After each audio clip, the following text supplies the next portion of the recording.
আসসালামু আলাইকুম এভরিওয়ান, আশা করি সবাই ভালো আছেন। তো আজকে বানাবো হচ্ছে আমি কেক। এখানে 1 কাপ পরিমাণে ময়দা নিছি, 1 কাপ চিনি নিছি, 1 কাপ না হাফ কাপ সয়াবিন তেল আর 2টা ডিম। প্রথমে হচ্ছে ডিম দুটা ভালোভাবে ভেঙে নিব, ফাটিয়ে নিব।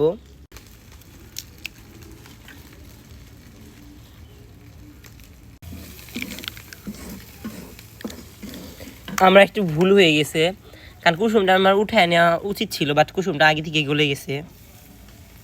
ডিমটা ভালোভাবে ফাটিয়ে নিতে হবে আমাকে। এখানে অল্প পরিমাণ হচ্ছে লবণ দিয়ে দিলাম। আমি জানি না কেমন হবে, তবে আমি চেষ্টা করব ভালো করার জন্য।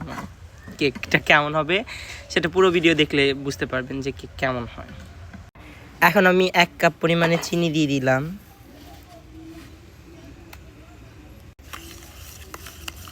চিনিটা একদম মিক্স করতে হবে। চিনি আর ডিমটা আমার ভালোভাবে হচ্ছে গোলা হয়ে গেছে, দেখো। এখন আমি এর মধ্যে বেকিং পাউডার দিয়ে দিব, ময়দা দিয়ে দিব।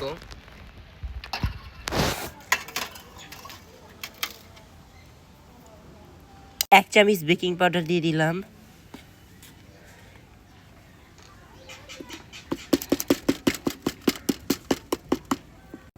এখানে হচ্ছে কিছু কিশমিশ দিয়ে দিলাম। 1 কাপ ময়দাও দিয়ে দিতেছি এখন।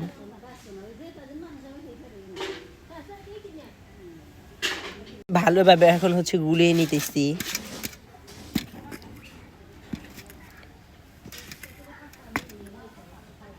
এখানে আমি হাফ কাপ পরিমাণে তেল নিছি, সয়াবিন তেল।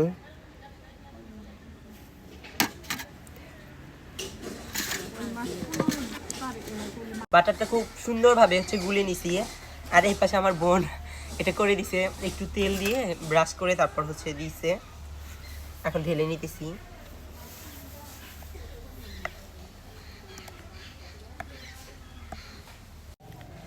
তো এখন ঢাকনা দিয়ে ঢেকে দিব। আর এই পাশে হচ্ছে আমি ফ্রাইপ্যানে বালু নিয়ে নিছি, এখানে বসায় দিব। এই পাশে হচ্ছে আমার বালুটা গরম হয়ে গেছে। আর এখন কেকের ঢাকনা দিয়ে ঢেকে দিব। আর কি একটা অবস্থা, এটা কত পুরাতন, এটার জন্য জং ধরে গেছে, মরিচা ধরে গেছে। আস্তে করে বসায় দিতেছি। উফ বাবা কি গরম। এখন আমার হচ্ছে 20 মিনিট ওয়েট করতে হবে। 20 মিনিট পর দেখা যাবে কেকের কি অবস্থা হয়। দীর্ঘ 20 মিনিট অপেক্ষা করার পর এখন হচ্ছে চুলাটা নামিয়ে নিব। এখন দেখি কি অবস্থা আমার কেকের।